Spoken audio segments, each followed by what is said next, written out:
শিক্ষা মন্ত্রণালয় থেকে এখন পর্যন্ত আমাদের কোনো আশ্বাস দেয় না এবং ওনারা কোনো কিছু বলেও নাই।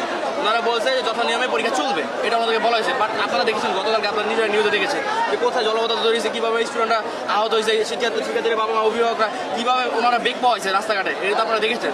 তো একজন শিক্ষার্থী হিসেবে যদি আমাদের নিরাপত্তা না দিতে পারে, কখনো শিক্ষামন্ত্রী যদি এটা চিন্তা করে যে নিরাপত্তা থেকে বেশি প্রয়োজন পরীক্ষা, সেটা যদি আপনারা বুঝতেন এটার পরিণতি কী হতে পারে। এখন আমরা সমাধান চাচ্ছেন কি? সমাধান চাচ্ছি, ওনারা তো সমাধান দিবেন আমাদেরকে। এখন সমাধান একটাই, দফা এক দাবি এক, শিক্ষামন্ত্রী পদত্যাগ। কারণ ওনারা তো আমাদের এখন কোনো সমাধান দেয় নাই। ওনারা কিন্তু গতকালকে পরীক্ষা নিয়েছে, তো আগামীকালও কিন্তু পরীক্ষা দেওয়ার জন্য চিন্তা ভাবনা করেছে। যদি ওনারা এই চিন্তা করে রাখে তাহলে কিন্তু আর হবে না। হয়তো বা কোনো একটা পরিস্থিতি চিন্তা ভাবনা করে কিছু করতে পারলে পদত্যাগ করতে পারে।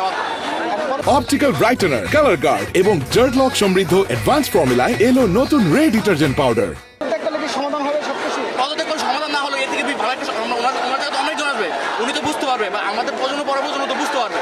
হ্যাঁ, এই আমরা চাচ্ছি কোনটা দেখেন, সব কিছু সমাধান কিন্তু পদত্যাগ ছাড়াও কিন্তু করা যেত। কিন্তু উনি যেটা কাজ করেছে, ওনাকে এখন যদি সমাধান আসে উনি কী করবে, 2 দিন বা 3 দিন অফ রাখবে, সেটা তো আর হবে না। অনেক জায়গায় মানুষের কাছে আহত হয়েছে, অনেকে যেহেতু গতকাল পরীক্ষা খারাপ হয়েছে, কিন্তু আপনারা দেখেছেন কত পরীক্ষা খারাপ হয়েছে না, খারাপ হয়েছে না। এইটা সমাধান নিয়ে শিক্ষামন্ত্রী দিতে পারবে, ওকে বলে দিতে পারবো উনি পসিবল যে উনি বলবে যে না তোমার খারাপ হয়েছে, আমি পরীক্ষা দিতে পারবো, করবে পারবে না। আমার তো পরীক্ষা খারাপ হয়ে গেছে। এখন আপনার আন্দোলন কতদিন চালিয়ে যাবে? আন্দোলন যতদিন পর্যন্ত মনে করেন আমরা যেটা চাচ্ছি সমাধান চাচ্ছি, তত আমরা আন্দোলন চালাই যাবো, আমাদের আন্দোলন চলতে থাকবে। আর যদি আমরা আমাদের সমাধান পাই যাই তাহলে ইনশাল্লাহ আমরা আমাদের আন্দোলন থেকে সরে যাবো।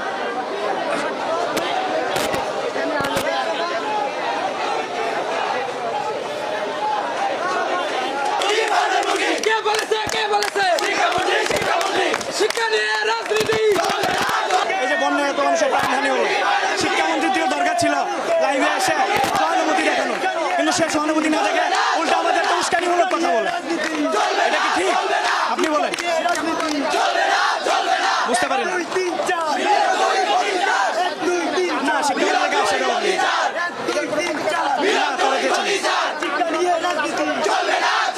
আন্দোলন মানে আমরা তখন রাজপথে আসছি।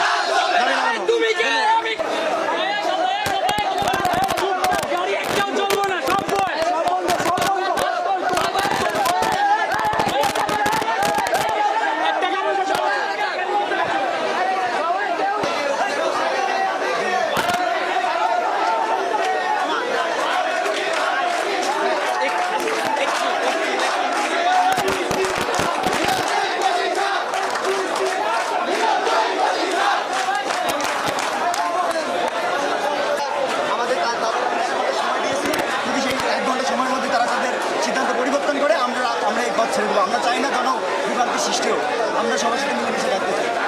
সরকার শপথ নেওয়ার পরে শিক্ষামন্ত্রী বিভিন্ন বিষয়ে আলোচিত হয়েছে এবং তিনি নকল প্রতিরোধের কথা শিক্ষা ব্যবস্থা সেটিকে আপনারা আসলে লক্ষ্য করেছেন? আমরা তার কোনো মন্তব্যে কোনো আপত্তি জানাচ্ছি না, কিন্তু আমাদের যে বিষয়টা সেটা তারা বিবেচনা করতে বলছে।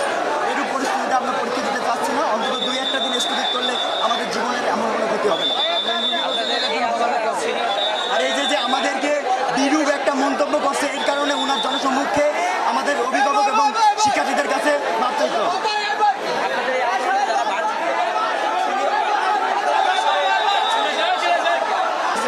পরীক্ষার্থীদের পক্ষ থেকে আমাদের 8 দফা দাবি, শিক্ষামন্ত্রীকে তার নিজের ভুল স্বীকার করে অভিভাবক ও শিক্ষার্থীদের কাছে ক্ষমা চাইতে হবে।